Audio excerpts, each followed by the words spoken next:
세상에서 가장 멋진 부부가 누구냐? 여러분, 하나님께 주신 최고의 선물이 각 사람들에게 있다면 여러분은 어떤 선물을 받았다고 그렇게 여기실 수 있겠습니까?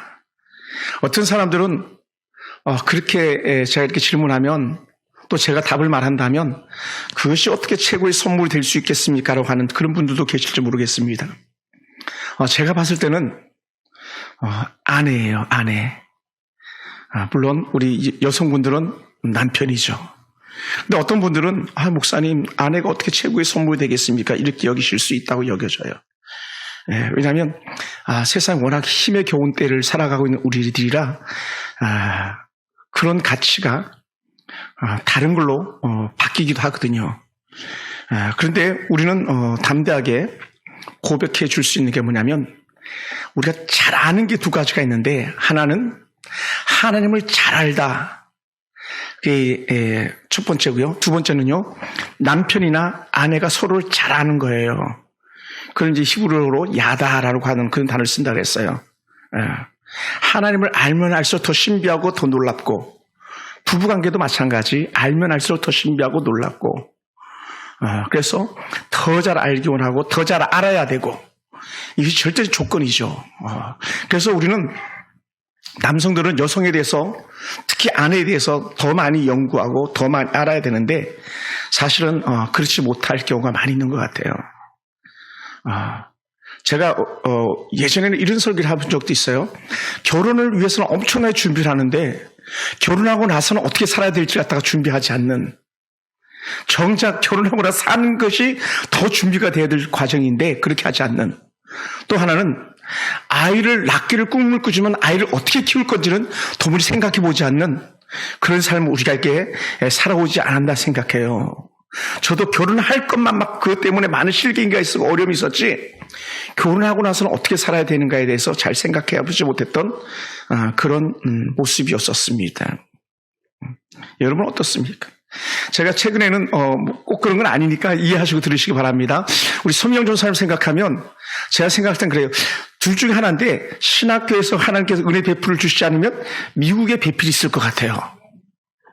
근데 처음에 드는 생각은 뭐냐, 미국에 배필이 있다 그런 마음이 자꾸 들어요. 제가 전사님에서 기도할 때에 꼭 그러지 않을 수 있어요. 뭐 배필이 없으실 수도 있는데 제가 기도하면 필이 야 너의 남편은 그 미국에 있어 막 그런 마음이 드는 것 같아요. 왜냐하면 IT에서 사역하려면 미국의 근거지가 또 있어야 되거든요. 그런 걸 생각할 때에 전사님의 배필은 미국에 있지 않을까. 그래서 미국을 좀 자주 가보시면 좋을 것 같아요. 네, 제가 어렵게 말씀을 드렸어요. 막. 믿으시면 아멘. 네, 할렐루야. 네. 하나님께서 우리에게 주신 최고의 선물이 뭐냐? 아담에게는 하와고 하와에게는 아담이 되는 거죠. 그게 최고의 선물이었어요. 하나님 주신 아내 하와를 보면서 아담이 이렇게 말했다고 하면 상상해 봐요. 제가 꿈꿨던 이상형은 아닌데 그런데 다른 사람이 없으니까 내가 너를 데리고 산다. 그럼요. 하와의 마음이 어땠겠어요? 그럼요. 가는 말이 고와야 오는 말이 곱다 했듯이 하와가 아담에게 이렇게 질문했다고 생각해 보세요. 요즘에 뭐 최고의 그 신혼을 준비하고 있는 결혼을 준비하고 있는 사람들 화두가 아닙니까? 당신은 나를 먹여 살릴 수 있는 능력이 있습니까?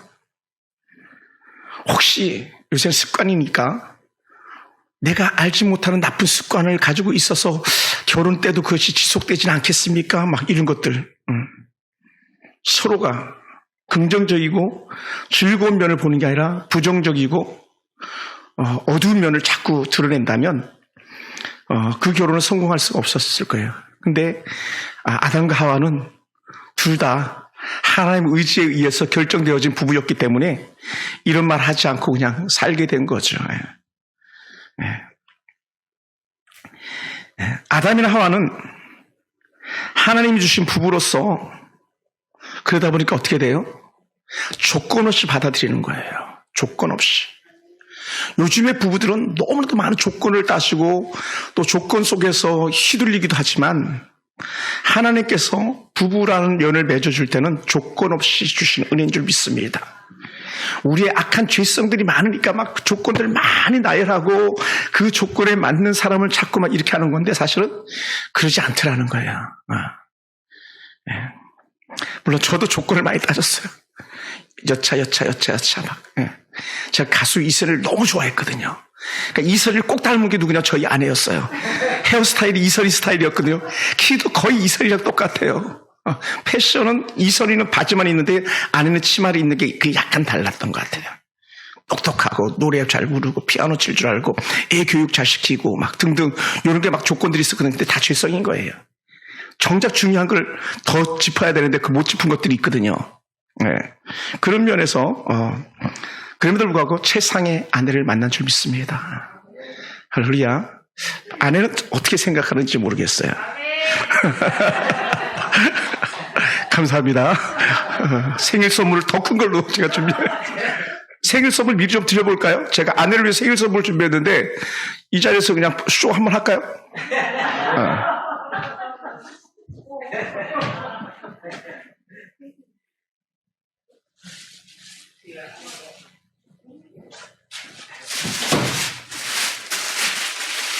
우리 사모님 좀 나오시죠? 이 부부라 평생의 기억에 남는 제 생일을 평생 기억에 남게 한 적도 있었거든요. 여기 앞에 쓰시고요. 네. 표창장 부서 아내부 직위 아내 엄마 성명 안유미 위 심정의 아내요 심한 심하영의 엄마인 안유미는 가정과 교회와 직장생활에 본이 되며 특히 아내와 엄마로서 최상의 섬김으로 헌신을 다하였기에 이에 생일을 맞이하면서 가족들의 마음을 모아 표창과 부상품을 드립니다.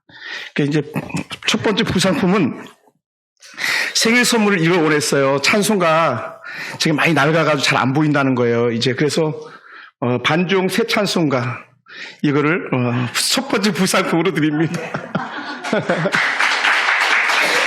그 다음에 또 하나가 더 있는데 제가 옷을 한 벌 선물하기로 했거든요. 근데 의류 교환권은 이 표창장으로 대신합니다. 이제 옷 나중에 사러 같이 가면 되는 거예요.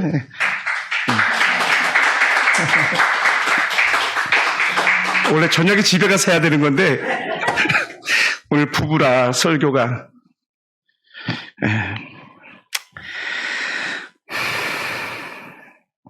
아담이나 하와는 뭐라고요? 조건 없이 결혼했다는 거예요. 조건 없이. 이렇게 된 가장 큰 이유는 하나님께 주는 그 믿음이 있었기 때문에 하나님께서 취하여서 준 아내인 줄 믿고 그렇게 결혼한 거죠. 우리는 남자와 여자가 어떤 존재이고 결혼이란 무엇인가를 조금 알고 있습니다. 그러나 이것들에 대해서 더 많이 잘 모르는 것들도 많이 있어요. 아담과 하와는 아내와 남편을 주신 분이 바로 하나님이라는 것을 전적으로 믿었던 것이죠. 그래서 죄의 근원이 되었던 아내 하와를 아담이 버리지 않고 자기와 함께 죄에 동조했던 아담을 어리석다고 욕하지 않고 받아들여 준 것이 아담과 하와가 가지고 있는 부부의 은혜가 아닌가 생각됩니다. 가장 적당한 아내와 가장 적당한 남편을 준 줄 믿고 전적으로 기대해서 사는 거죠. 할렐루야. 그게 부부예요. 부부. 여러분 한자 지아비부, 지어미부 같이 쓰잖아요. 그죠? 근데 하늘 천자에다가 위에 점 하나 더 찍으면 그게 부자가 되는 거예요. 그죠? 하늘보다 높은 게 남편이라고. 부인들이 아멘을 안 하시네. 아니 여러분이 아멘 하셔야 하늘보다 높은 것이 아내들이라고. 같은 부자라 똑같다 그랬잖아요. 그죠? 그러니까 부부할 때 근데 여러분들이 가장 높은 고위직 사람과 사는 거예요. 천덕꾸러기가 사는 게 아니라 가장 고위직 그게 아내고 그게 남편인 것이죠. 하나님께 주시는 은혜 가운데 그런 복이 저와 여러분과 있기 원합니다. 그래서 아담과 하와는 아내와 남편을 주신 하나님이라고 믿으니까 어떻게 돼요? 그것을 곱게 받아들이는 거예요. 곱게. 아주 곱게. 부부싸움 할 때 흔히 하는 말들이 뭐가 있습니까? 그래서 저희 아내는 그렇게 부부싸움 할 때 이런 말을 한 적은 없는 것 같은데, 나나 되니까 당신 데리고 사는 거야. 이런 얘기 가끔 드라마 이런 데 보면 하잖아요. 누가 너를 감당하겠냐? 나니까 감당하지 마. 이런 말을 해요. 여러분, 제가 하은이 첫 번째 출근을 이렇게 시켜주면서 잠깐 청년 때 얘기를 이렇게 드론드러 나눴었던 거예요. 제가 청년 때 시간이 이렇게 주마등처럼 지나가더라고요. 여러분, 청년 때는 어떤 이상형을 만나가지고 잘 이루어질 줄 알았더니 그것이 아니었고, 지금 사는 남편, 지금 사는 아내들이 이상형으로 꽂혀왔잖아요. 그죠? 이렇게 여러분 생각해 보세요. 그럴 때 부부싸움 할 때에 떠오르는 생각이 뭐냐면, 그때 그놈이랑 했었으면 이 화상 안 보는 건데, 그런 마음이 들 때도 혹여나 있지 않았겠습니까?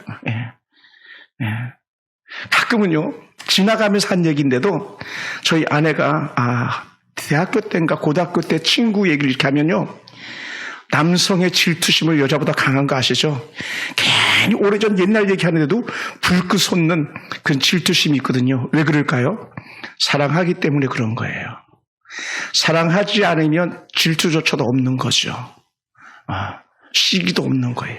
그러니까 우리 속에서 살아가면서 부부관계 속에서 있다가 때론 시기거리가 생기고 질투거리가 생긴다 그러면요, 우리 그걸 뒤집어서 보면 되는데, 그게 뭐냐면 저가 나를 사랑하고 있구나, 이렇게 여기시면 될 것 같아요.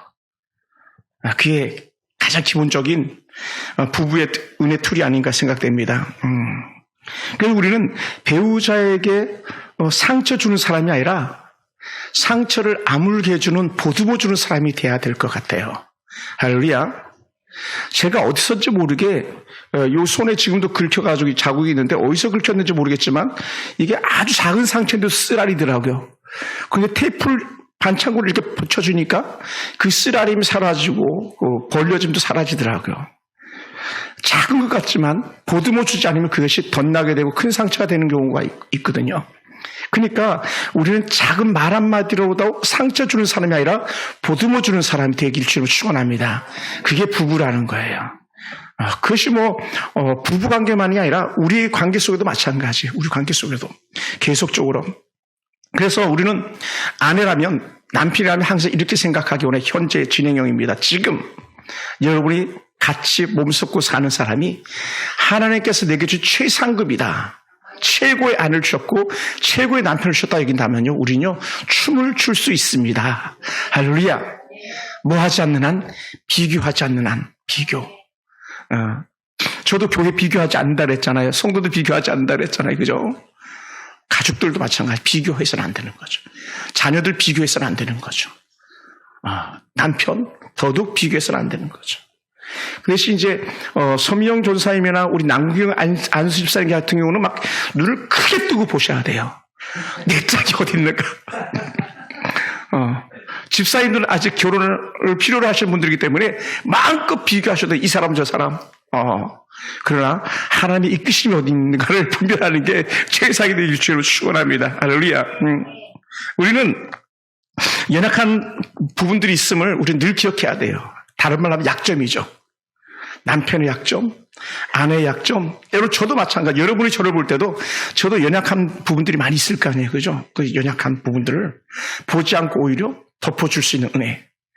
노아의 가정에서 어떤 아들은 복을 받고 어떤 아들은 저주를 받는 게 뭡니까?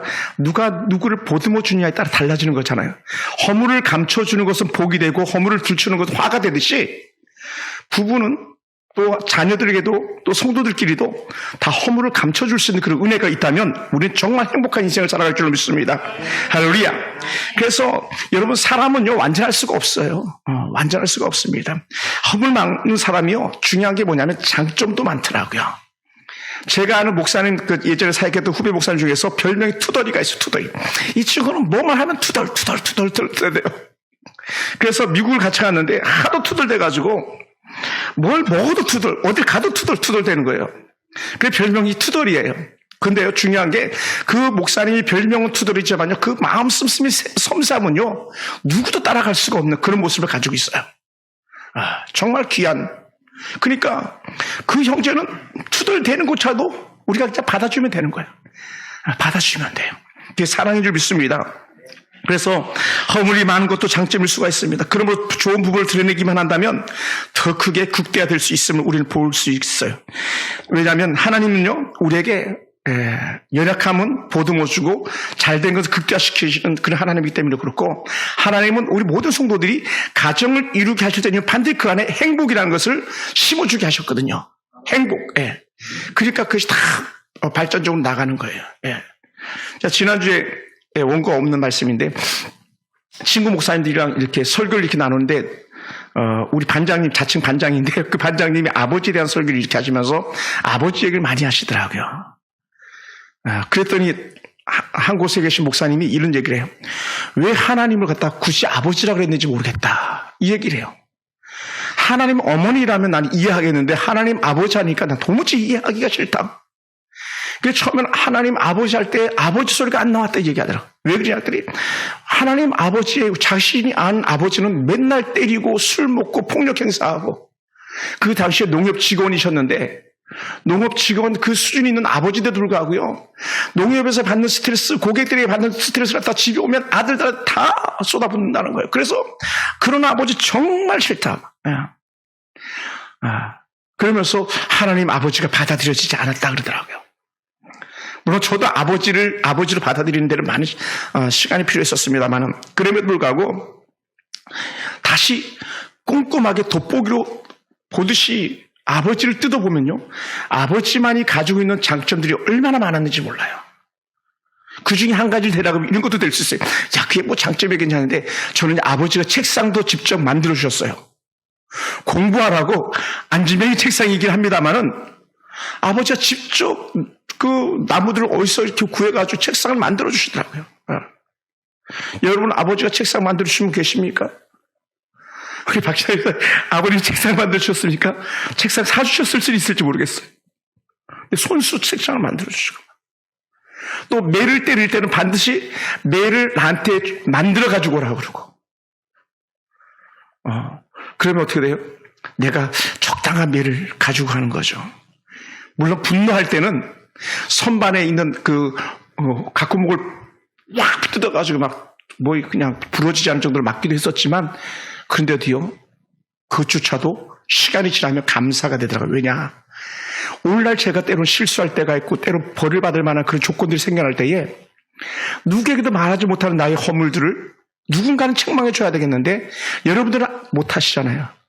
근데 아버지가 계셨더라면 차라리 다리를 걷고 종아리를 걷고 아버지한테 한 대, 두 대, 세 대, 아니면 그냥 부러지도록 직전까지 맞기라도 하면 쏙이라도 시원하겠다는 그런 생각이 들 때도 많이 있거든요. 왜냐하면 매 맞으면 죄에 대한 것이 툭툭 털어지는 거 아닙니까? 매 맞고 나면 잘 잘 수 있잖아요. 그런 것처럼. 그러니까 아버지는 혼내는 것이 아버지가 가지고 있는 장점일 수 있는, 그게 뭐 장점이 되겠냐 말할지도 모르겠지만, 그렇게 아버지도 그렇고 어머님도 그렇고 우리 형제들도 그렇고 모든 것들이 큰 장점들이더라고요. 부부관계는 그러니까 더 이상 말이 필요 없는 거죠. 오죽했으면 인생을 살아간 선배들이 칼로 물베기다라고 말할 정도로 부부관계를 갖다가 말씀했겠습니까? 그러니까 우리는요, 한결같이 이렇게 말해야 돼요. 여보, 내가 보니까 당신이 최고다. 아멘을 안 하시네. 결혼을 안 하신 분들은 아멘 안 해도 되는데, 결혼하신 분들은 부인이 최고다, 남편이 최고다. 그게 어떤 최고냐? 하나님께서 내게 준 최고의 선물이 바로 당신이다, 이렇게 말할 수 있어야 될 줄 믿습니다. 그것을 우리가 다 받아들여요. 그러다 보니까 어떻게 되냐? 내가 당신의 모든 부분을 갖다가 내가 수용하겠습니다. 받아들이는 것. 수용, 아시죠? 받아들여주는 것. 여러분, 바다는요, 물을 가려서 받지 않는 데잖아요. 낙동강물, 영산강물, 섬진강물, 뭐 무슨 강물에서 이건 호남에서 흐르는 물, 난 호남은 또 영남에서 흐르는 분은 나 영남은 그래도 착하고 순진한 충청도 물이 좋지 하면서 막 그렇게 받아들이지 않는 데잖아요. 쓰레기가 들어오면 쓰레기대로, 오물이대로 오물대로, 물은 물대로 그냥 무조건 딱 받아주는 게 바다라 그러잖아요. 그러면 오늘 우리는요, 부부의 마음을 갖다가 굳이 서로 막 비교해 놓는다면 내 마음이 바다다. 내 마음이 바다다. 그런 은혜가 있기 원합니다. 할렐루야. 그래서 모든 걸 다 받아주는 거죠. 모든 걸. 다 받아줄 수 있는 그런 넉넉함. 특히 인생을 새롭게 시작해서 두 번째 도전에서 살아가는 사람들은요, 남들은 태평양 가질 때 대서양 인도양까지 다 가져야 돼. 더 받아줘야 되거든요. 왜냐하면 더 선입견을 가지고 대하기 쉽고 더 경계하면서 대하기 쉬운데 그걸 다 내려놔야 되는 거예요. 다시 새롭게 시작한 가정들은요. 그럼 어떻게 돼? 더 큰 마음을 가져야 된다는 거예요. 왜 그러냐? 이미 내가 살아본 기준이 있었잖아요. 내가 경험해본 기준이 있잖아요. 그걸 다 내려놔야 되는 거예요. 그리고 지금 아무것도 모르는 것처럼 겨우 24, 5살짜리 아이가 결혼하는 것처럼 그 마음 가지고 새로운 스타트가 이루어질 때에 그 가정이 잘 연끌어갈 줄로 믿습니다. 할렐루야. 절대적으로 필요한 거죠. 그래 더 좋은 부부가 되는 거예요. 더 좋은 부부가. 그래서 예전에 실패했던 것, 예전에 아파했던 것을 왜 실패했고 왜 아파했는가 갖다가 알기 때문에 두 번 다시 실수하지 않는, 실패하지 않는 그런 멋진 가정들이 이루어질 줄로 믿습니다. 할렐루야. 그러다 보니까 어떻게 돼요? 여보, 내가 당신을 다 받아줄 수 있어. 이렇게 다 믿습니다. 오늘 성경에서 우리가 뭐라고 더 계속적으로 강조하냐면요, 반복적으로 많이 나오는 단어가 뭐냐면 남편, 아내, 또 다른 하나는 훨씬 더 많은 반복이 나오는데 교회라는 단어가 계속적으로 반복되어져요. 그래서 남편과 아내에게 함께하는 조건이 뭐냐? 교회가 죽게 하듯 남편에게 복종하라 말해요. 한번 우리 22절 한번 읽어볼까요? 22절, 5장 22절. 제가 한번 읽어볼게요. 5장 22절. 아내들이요, 자기 남편에게 복종하기를 죽게 하듯 하라. 여러분이 교회에서 얼마나 열심히 잘 섬깁니까? 그럼 이렇게 말해야 돼요. 여러분이 교회에서 하나님을 잘 섬기는 것처럼 집에 가서 남편들을 잘 섬겨야 된다는 거예요. 남편들을, 아멘. 남편들을 잘 섬겨야 돼요. 왜? 그게 죽게 하더니까요. 교회에 오면 우리 주님이 여러분의 주인이 됐지만 집으로 돌아가면 여러분 남편이 여러분의 주가 돼야 될 줄 믿습니다. 할렐루야. 그래서 사도 바울이 아브라함을 주라고 사라가 그렇게 고백했다는 거예요. 사라가 아브라함을 볼 때에 주라고. 오늘 여러분 심령 속에서도 여러분의 남편들이 그렇게 보여지기 원합니다. 할렐루야. 왜냐? 그건 하나님의 명령이었다는 거죠. 그래서 아내가 남편에게 복종할 것은요, 하나님의 지식한 명령이 22절부터 24절까지 이루어지는 거예요. 절대 명령이다. 자녀가 부모에게 순종하는 것보다 더 강력한 구속력을 가지고 있는 것이 바로 하나님께서 주시는 명령이라는 거죠. 그래서 이렇게 표현합니다. 자녀들아, 6장 1절에 보면 자녀들아 주 안에서 너희 부모에게 순종하라, 이것이 옳으냐 할 때에 이 순종은 따르다라는 그런 단어를 갖고 있어요. 예속시키다, 아래에 두다 이런 단어를 갖고 있습니다. 그런데요, 이 아내가 남편에게 복종하는 것 이보다 훨씬 더 차원 높은 그런 순종을 말하고 있다는 거예요. 그러니까 깨어지지 않는 그런 관계를 가질 수 있죠. 사도 바울이 골로새 3장 18절에서 아내들아 남편에게 복종하라, 이는 주 안에서 마땅하니라. 마땅한 일이라고 말해요. 그러니까 여러분, 우리가 고개 세우면 안 돼요. 고개 세우면 우리는 하나님께 쏙 눌러버린다는 거야. 눌러버려요. 사라가요, 아브라함이 말하는 데서 방귀 들고 대드는 적 있습니까? 한 것도 없어요. 저 없어요. 리브가도 그렇고 라헬이나 레아나 또 다른 두 첩들도 그렇고 누구든지 방귀 드는 걸 볼 수가 없어요. 우리가 잘 기억해야 돼요. 그렇다고 그것이 여자 즉 아내가 남편보다 열등해서 그런 게 아니라는 거예요. 그건 하나님께서 세우는 질서라는 거예요. 질서. 그래서 세상 사람들이 생각하는 일종의 굴욕이나 그런 복종의 개념과 전혀 다른 하나님께 세워진 은혜의 툴이 있는 거죠. 철저한 섬김. 그것을 우리에게 말해주고 있어요. 그래서 아내들이 가지고 있는 은사를 가지고 최선을 다해서 남편을 돕고 남편이 그 머리됨을 갖다가 지탱할 수도 돕는 역할을 아내들이 해야 되는 거죠. 그것을 성경에서는 죄송합니다. 복종이라는 단어를 썼던 거예요. 복종하라. 그것은요, 능력이 없어서 복종하는 거 아니라 아내들이 탁월한 능력이 출중해도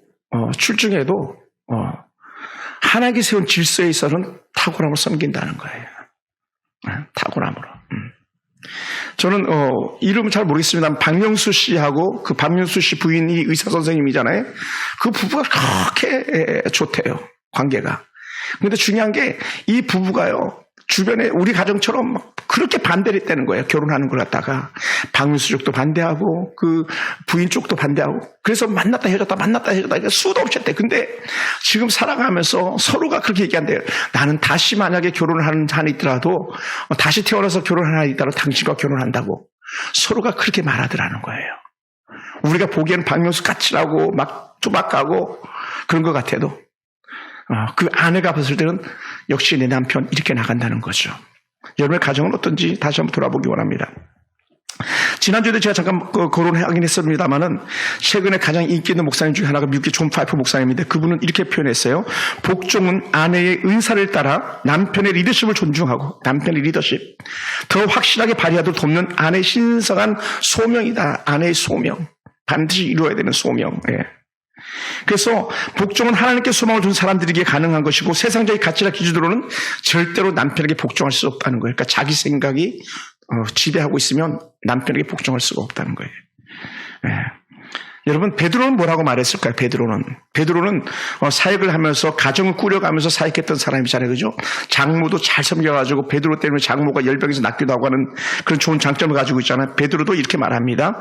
베드로전서 3장 5절에 보면 전에 하나님께 소망을 두었던 거룩한 부녀들도 이와 같이 자기 남편에게 순종함으로 자기를 단장하였나니라고 해요. 뭐라고요? 남편에게 순종함으로. 예. 그러니까 베드로 역시 마찬가지 같은 선에서 말씀하고 있는 거죠. 예. 그래서 사도 바울은 우리에게 말씀하는 게 뭐냐? 교회가 그리스도에게 하듯 아내는 남편에게 그렇게 해야 된다고 말해요. 네. 그리고 남편의 권위 안에 자발적인 순종이 이루어지는 거예요. 자발적 순종. 막 시켜서가 아니라 억지로가 아니라 막 당신 내 말 들어! 이것 때문에 하는 게 아니라 자발적인 순종으로 가정의 평강을 지켜나가는 그 은혜가 우리 가운데 있는 줄 믿습니다. 탁월한 주석가인 명설교가 매튜엘리는 이렇게 표현했어요. 뭐라고 표현했냐면 여성을 남성의 머리뼈를 안 만들므로써 남성을 지배하지 못하도록 하셨다. 매튜엘리 목사님은 남자의 머리뼈를 안 만들어가지고 남성을 지배하지 못하도록 했대요. 한편 다행이에요. 또 여성을 남성의 발 근처뼈에서 안 만들므로 남성에게 짓밟히지 않도록 했다. 남자가 막 짓밟는 그런 건 잘못된 거죠. 그래서 짓밟히지 않도록 했다. 같은 동일 선상이. 하나님은 여성을 남성의 갈비뼈에 만들어서 남성의 사랑을 받도록 만드셨다. 그래서 여성들은요 어디서 편하게 잠듭니까? 남편의 품 안에서 잠들게 만들어 놓은 거예요. 그게 제자리 찾아가는 거죠. 제자리. 갈비뼈 제자리. 예. 갈비뼈는 품 안에 있는 거기 때문에 제자리 찾아가는 것이 그 가슴 안이다 이렇게 표현합니다. 예.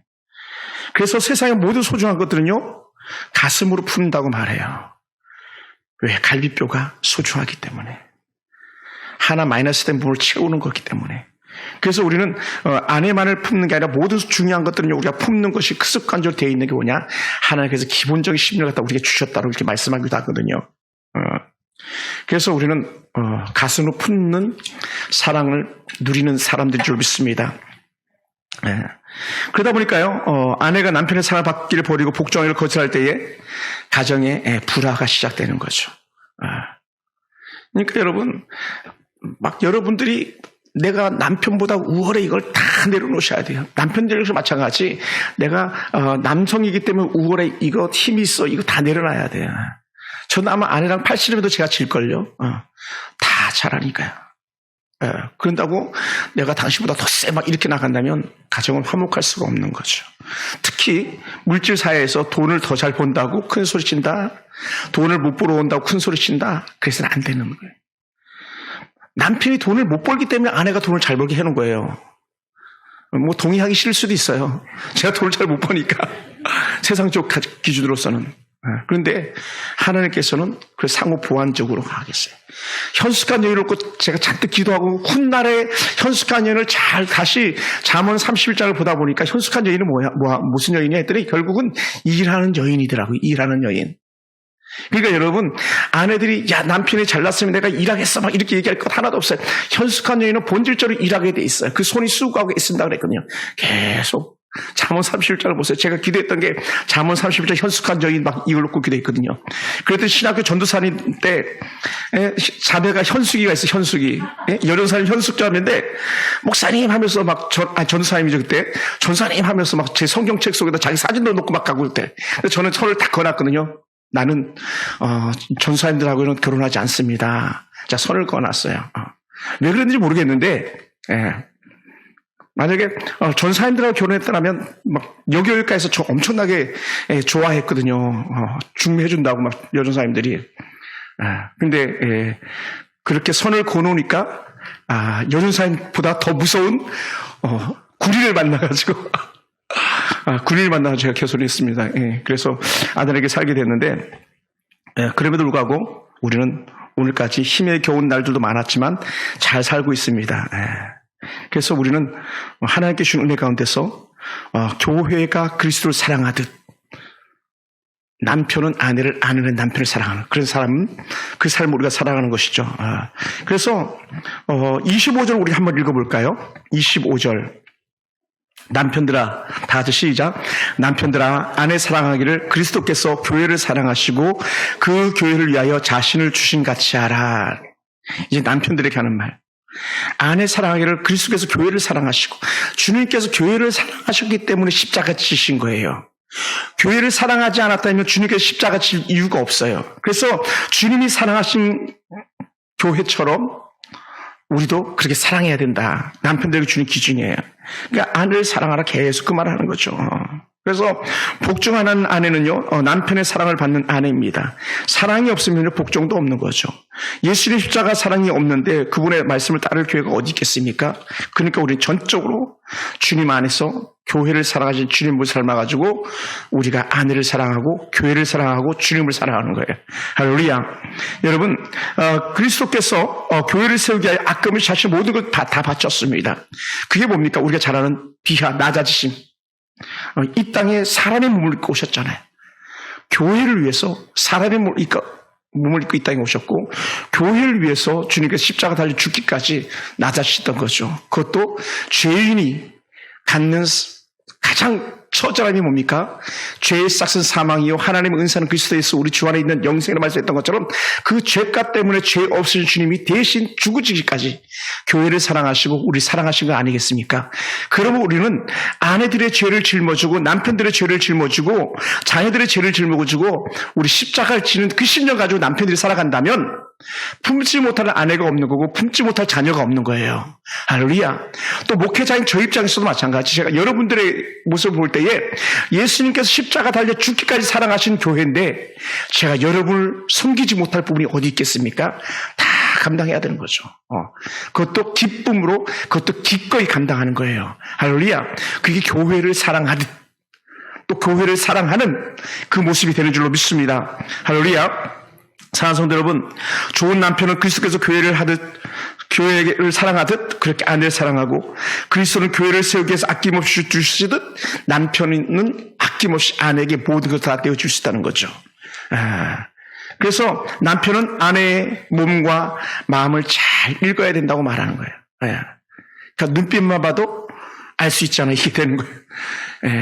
무슨 말하면 좀 알아듣고 저희 딸이 이제 상담을 해서 그런지 모르겠는데 자주 그런 말을 해요. 공감 능력, 공감. 지금 저 사람이 말하고 있는데 그 마음에 공감이 가냐 안 하는 거, 공감이 가냐 막. 예를 들어서 예를 들어서 이렇게 말해요.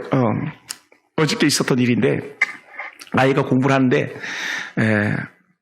스터디 카페에서 공부를 하는데요. 자꾸 문을 쾅쾅 닫고 다닌다는 거예요. 그래서 막 애가 그 문을 쾅쾅 닫고 다니는 사람 그렇게 그렇게 메모를 해놓고 또 얘기를 해도 못 알아듣는다. 그러니까 막 애가 일부러 저한테 그놈 자식 막 이렇게 쌍 욕을 해요. 예를 들어서. 그러니까 제가 야 하영아 너 그래도 그렇게 욕하면 안 되지. 이렇게 하지 않고 그렇구나 그놈 자식 정말 나쁜 놈이네. 막 이게 공감 능력이라고 얘기해주는 거예요. 아빠 맞아 그렇게 말해줘야 되는 거라고 그렇게 얘기하더라고요. 그리고 후에는 뭐 이제 그렇게 얘기하면 안 된다고 제가 얘기를 하긴 합니다만. 그러니까 아내가 분노할 때 아내 분노 게이지를 갖다가 공감하면 어떻게 돼요? 아내 마음을 이해할 수 있는 거죠. 남편의 마음을 이해할 수 있는 거죠. 성도의 마음을 이해할 수 있는 거죠. 사실은 여러분에게도 마찬가지, 저도 마찬가지, 우리는 공감할 수 있는 그런 공감 능력이 정말 필요해요. 공감 지수. 만약에 100점 만점이라면 여러분은 과연 남편에 대해서 얼마만큼 공감하며 아내에 대해서 얼마나 공감하며 자녀가 왜 그렇게 했는지 왜 그런 행동을 보이는지 얼마만큼 공감할 수 있는지 갖다가 헤아린다면 충분히 행복한 가정이 이루어질 줄로 믿습니다. 할렐루야. 그러다 보니까요 26절 27절에서 이렇게 말해요. 뭐라고 말씀하셨냐면 이런 곧 물로 씻어 말씀을 깨끗하게 하사 거룩하게 하시고 자기 앞에 영광스러운 교회를 세우사 티나 주는 잡힌 것이나 이런 것들이 없이 거룩하고 흠이 없게 하려 하심이라. 26절 27절에서 아내를 향하여서 주시는 은혜 가운데 교회를 비교해서 이렇게 말씀해 주시는 거거든요. 그러니까 흠이 없게 하시려는 하나님의 기 크신 뜻, 교회를 사랑하신 하나님의 은혜, 그것이 예수 그리스도의 사랑을 통해서 나타나듯이 우리가 가정이라는 공동체, 교회라는 공동체를 향해서 똑같이 아버지 하나님께서 예수를 보내서 우리를 사랑하심으로 죽이기까지 사랑하셨던 그 큰 사랑을 우리가 가정에서 또 주의 교회에서 또 여러분이 소속된 어떤 작은 공동체 안에서 그 일이 능히 이루어져야 될 줄로 믿습니다. 할렐루야. 여러분, 그래서 예수님은요 정말 사랑 그 자체셨지 않습니까? 그러다 보니 예수님 어떻게 했습니까? 교회를 아름답고 귀하게 보존시키기 위해서 찾아가 주시고 말씀을 위로하시고 그리고 사랑한다고 그냥 말로만 하지 않고 행동으로 직접 나타내 보였던 것처럼 오늘 우리 삶 속에 그런 은혜가 있길 주님을 축원합니다. 할렐루야. 그러다 보니까요 뭐가 필요하냐? 한번 따라해볼까요? 대화가 필요해. 대화가 필요해. 김대희만 대화가 필요한 게 아니고요. 우리도 대화가 필요한 것 같아요. 한 예를 들어서 이렇게 말해볼게요. 약국에 한 사내가 그 약을 사러 왔어요. 그러면서 이 남자가 약사한테 말하는 거예요. 딸꾹질 먹게 하는 약 좀 주세요. 그래서 딸꾹질이 먹게 하는 약. 그러니까 약사가 예 잠시만요. 그러더니 뭐를 찾는 척하더니 갑자기 그 남자를 갖다가 뺨을 때리다시피 하는 거예요. 그러니까 깜짝 놀래가지고 막 남자가 황당히 하니까 이 약사가 뭐라 그랬냐? 어때요? 딸꾹질 멎었죠? 원래 깜짝 놀래게 하면 딸꾹질 멎는다 그러거든요. 그랬더니 이 남자가 하는 말이 뭔지 아십니까? 내가 딸꾹질 하는 게 아니라 우리 아내가 딸꾹질 해가지고 약을 사러 온 겁니다. 그러는 거예요. 그러니까 우리는 다 들어야 되는데 다 듣지 않은 거예요. 근데 이게 비일비재하게 일어나더라는 거죠. 비일비재하게. 계속 일어나는 거예요. 계속. 여러분, 우리가 정말 귀한 것들을 우리는 늘 마음에 담아야 돼요. 그러니까 여러분이 좋은 영향력을 받기 원하고 좋은 사람 곁에서 좋은 걸 배우기만 한다면 우리는 좋은 또 행복한 그런 가정을 이룰 줄로 믿습니다. 그러니까 예수님처럼 찾아가야 되고요. 말씀을 위로줘야 되고 우리 행동으로 나타내야 돼요. 그냥 여보 당신 사랑해로 그냥 끝나면 안 되고 그냥 흔히 그러면 안 되고 제가 늘 얘기하잖아요. 힘드니? 야 그럼 우리 교회로 와 내가 밥 사줄게. 이게 아니고 어떻게 해요? 가서 밥을 사주라 그랬죠 제가. 돈 없니? 어떡하냐? 거의 끝나지 않고 내 지갑에서 털어줘야 돼. 그게 진짜 그리스도 안에서 사랑이라고 말하는 거예요. 근데 대부분 그렇게 하지 않거든요. 목사님, 힘들었구나. 거기서 끝나면 안 되는 거예요. 찾아가서 위로해주고, 찾아가서 보듬어주고. 그렇지, 우리 관계 속에 일어나야 된다 그랬잖아요. 그러니까 제가 우리 스터디 목사님들 8분이 그걸 잘 하시는 분들만 모인 것 같아요. 그러니까 우리가 막 더 주고 싶어서 한다 그랬잖아요. 막.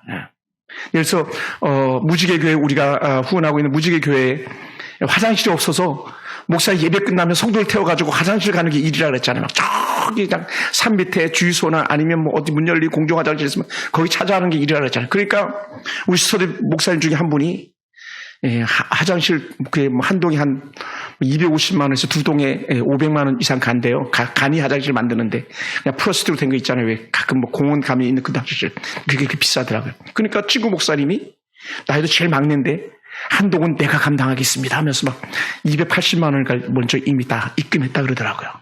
그리고 뭐 서로 주고 싶어가지고 그렇게 하는 거죠.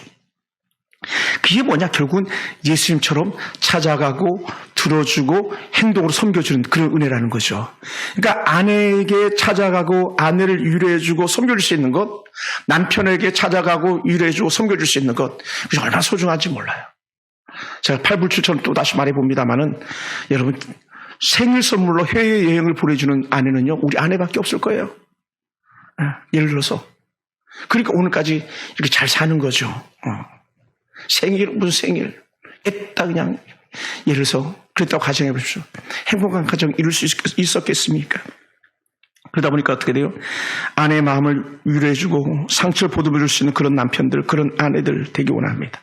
마음을 읽을 수 있고 마음을 읽을 때에 아내의 마음이 화창한 봄날처럼 이루어진 줄 믿습니다. 예수님이 교회를 보존하듯이 우리 남편들은 아내를 잘 보존해 줘야 되는 거죠.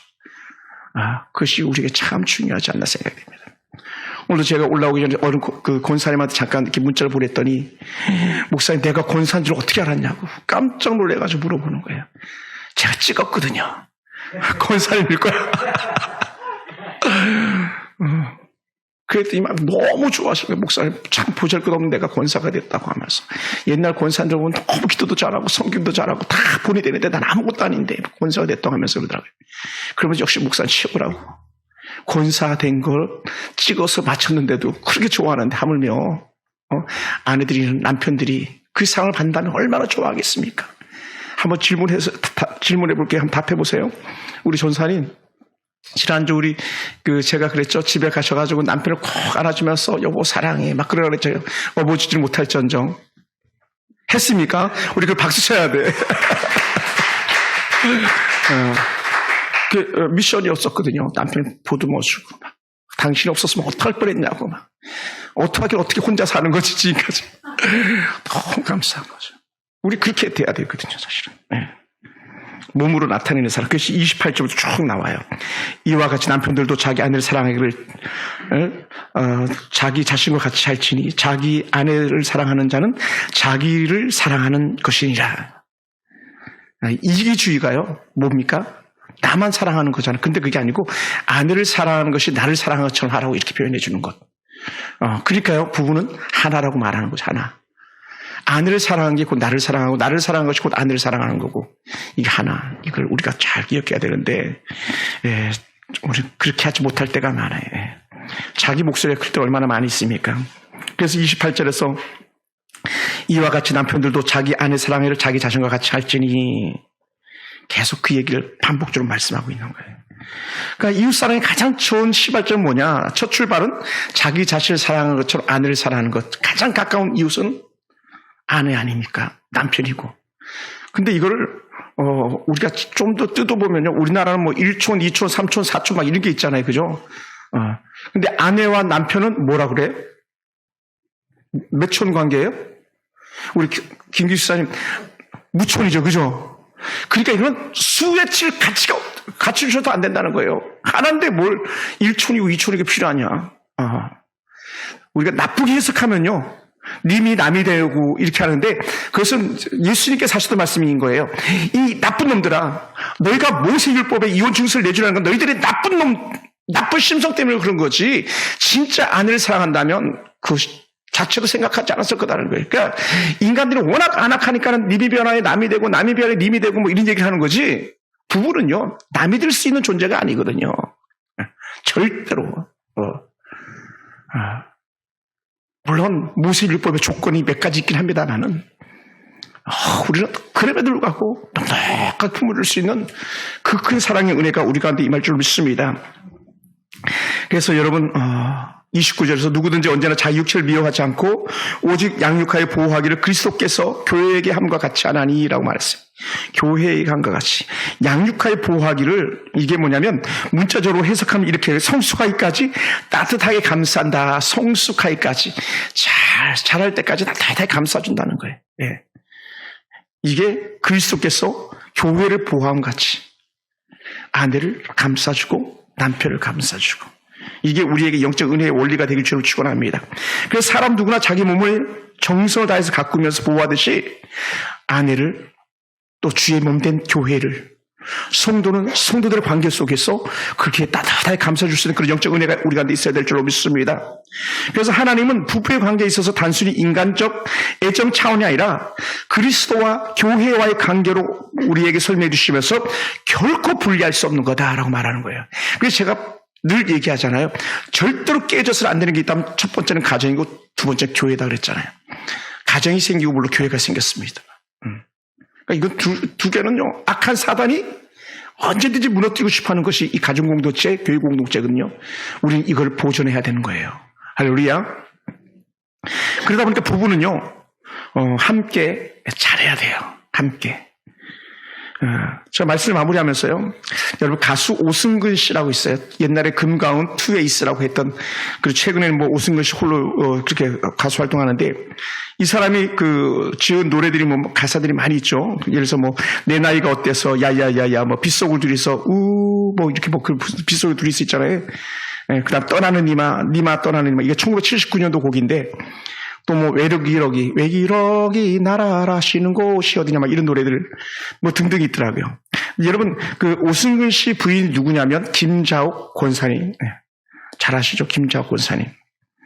근데 이 오승근 씨가 어디 유튜브에서 우연찮게 봤는데 떠나는 니마를 이렇게 부르면서 뒤에 김자옥이가 지나간 발자취를 쭉 막 스크린으로 보여주더라고요. TV에서 했던 어떤 프로그램이었던 것 같아요. 그러니까 그 노래를 부르면서 그렇게 구슬프게 부르더라고요. 근데 사실 이 노래는 1979년도에 나온 노래인데 그 부인은 뭐 이제 돌아가신 지 한 3, 4년 됐을까? 한 5년 됐을라나 넉넉하게. 근데 그 오래전에 떠나는 니 말을 꼭 이때를 위해서 지었던 것처럼 그렇게 노래를 부르는데 얼마나 구슬프게 부르는지 몰랐어요. 근데 저는 그 떠나는 니마라는 곡보다가도 더 제가 이 설교를 준비하면서 마음에 닿는 것이 하나가 있는데 그게 어떤 노래냐면요. 우리 중국 교포들은 잘 모를 수도 있겠지만 있을 때 잘해 후회하지 말고. 우리 김기수 사 이 노래 들어본 적 있어? 찬양이라 그러는데 있을 때 잘해 후회하지 말고.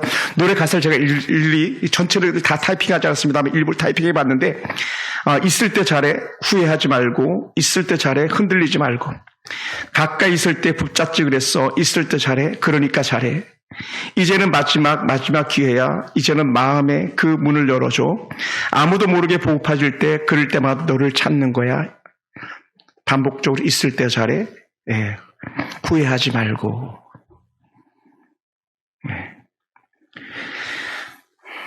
저는요 많은 사람들의 임종을 제가 직접 이렇게 지켜보고 했던 분들이 많이 계셔요.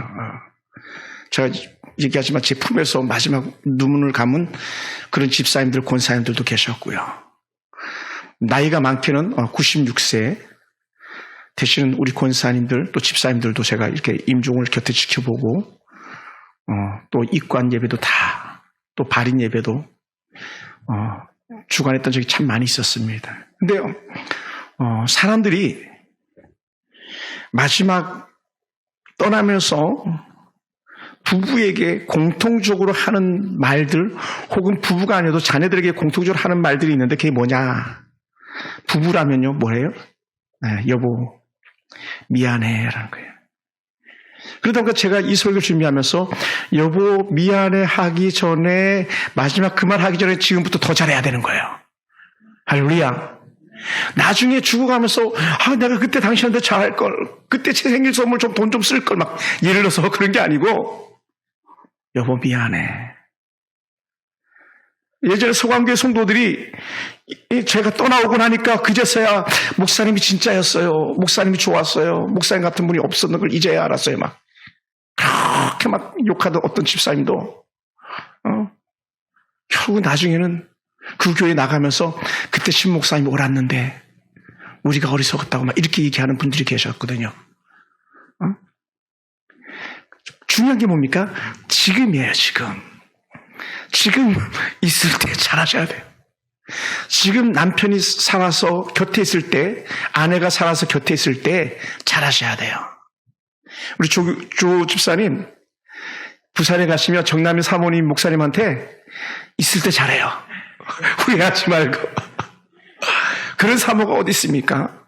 그런 목사님이 어디 계세요? 그러니까 잘하셔야 돼요. 그러니까 집사님이 머리를 막 탁 세우듯이 사모님한테 세우는 게 아니라 우리는 풀이 죽은 파처럼, 파긴처럼 부인 앞에 가면 연약해진 모습이 보여서 은혜 가운데 이끌림받기 원합니다. 할렐루야. 뭐 집사여서 기죽는 게 아니고요. 목사 앞이라고 기죽는 게 아니고 남편은 무조건 품어주는 거니까. 예. 오늘 이 설교 듣고 왔다 꼭 좀 전해주셨으면 좋겠어요. 그래서 저도 남는 게 있으니까 정남이 사모님한테. 예. 여러분, 여보 미안해 이 말 속에 참 많은 뜻들이 내포되어 있는 거 아시죠? 세상에 많은 짐을 맡겨놓고 가는 그 미안함, 자녀들을 맡겨놓고 가야 되는, 남아있는 뭐 그래서는 안 되겠습니다만 막 어쩌면 더 어떤 힘겨운 숙제들 남겨놓고 가는 그런 아픔들도 있지 않겠습니까? 가장 중요한 게 더 잘해주지 못한 것. 예. 아마 제가 은퇴할 때도 언젠가 은퇴하면 이렇게 이런 마음이 들지도 모르겠어요. 그때 좀 더 다 성도들 더 신방 많이 하고 더 많이 섬길 걸. 근데 그게 아니고요. 지금 제가 더 잘 섬기도록 노력하겠습니다. 할렐루야. 그래서 여러분, 떠나는 사람은 남은 사람에게 미안하다, 용서해달라고 말하는데 우리는 그렇게 떠나기 전에 더 잘 섬길 수 있는 그 미안한 마음이 들지 않을 만큼 더 잘할 수 있는 그런 은혜가 우리 가운데 있기 원합니다. 제가요, 외삼촌이 천국 돌아가셨어요. 오늘 돌아가셨어요. 근데 제가 잘못한 게 뭐냐면, 지난주에 여동생이 저한테 오빠 우리 외갓집에 한번 가볼래? 그러더라고요. 저한테. 이제 큰 외삼촌이신데 외삼촌이 아프지 않았었거든요. 제가 알기는. 외숙모님이 좀 오히려 아팠지. 그리고 제가 잠깐 번개팅 하듯이 제가 동생에게 받은 게 있어가지고 그거 돌려주러 갔는데 동생이 목사라고 어렵다고 돈을 잔뜩 줬거든요. 근데 차마 그걸 못 쓰겠더라고요. 그래서 제가 한 2달 만에 그 돈을 그대로 갖다 주고 더 보태서 20만 원을 더 얹어서 제가 주고 오는데, 그 집에 잠깐 가겠냐고 그러더라길래, 제가 안 된다, 미안하다, 다음에 기회 있으면 가자 했는데, 그때 동생이 하나님도 안 믿는데 걔가 더 영적이었던 것 같아요. 그렇게 돌아가실 줄 어떻게 알았겠어요. 여러분, 우리는요, 큰 걸로 나는 게 아니라 한마디 들어줄 수 있는 그런 작은 여유를 갖는다면 가정마다 행복해질 수밖에 없는 줄 믿습니다. 약간만 더 이해해 준다면 그 가정이 천국 되는 거고 우리 교회가 천국 되는 줄 믿습니다. 많은 사람들이 남편에게 원하는 거나 또 아내에게 원하는 게 뭐가 있겠습니까? 우리가 세계 평화나 인류 복지 이런 걸 말하겠습니까? 그냥 소박한 거, 여보 같이 밥 한번 먹지, 이런 것들. 그 정도 못 해주겠습니까? 우리가 할 수 있기 원합니다. 그래서 배우자의 소원이 무엇인지 생각해보고 그 소원을 채워줄 수 있는 은혜가 우리 가운데 있기 원합니다. 아내가 마지막 불태우는 그런 한 달 남은 시한부인세라고 여러분 생각해 보시기 바랍니다. 혹은 남편이 그런 사람이라고 한번 여겨보시기 바랍니다. 무엇을 남겨주고 갈 것이고 남아있는 한 달 동안 무엇을 그에게 채워줄 것인가 생각한다면 우리는 오승근 씨가 노래 불렀던 것처럼 있을 때 잘해 후회하지 말고 떠나가는 네 말하고 그 노래를 부르면서 하염없는 슬픔을 간직한 그런 오승근의 슬픔이 아니라 잘해가지고 잘 섬겨서 가정 천국을 만든다면 누구보다 더 나은 가정들이 우리 안에 이루어질 줄 믿습니다. 사랑하는 성도 여러분, 남편이나 아내나 가족들은요, 바람이 어디서 불다가 어디로 가는지도 모르는 것처럼 훅 날아갈 수 있습니다. 그래서 우리는 기억해야 돼요. 세상에 가장 좋은 부부는요, 있을 때 잘하는 거예요. 기도하겠습니다.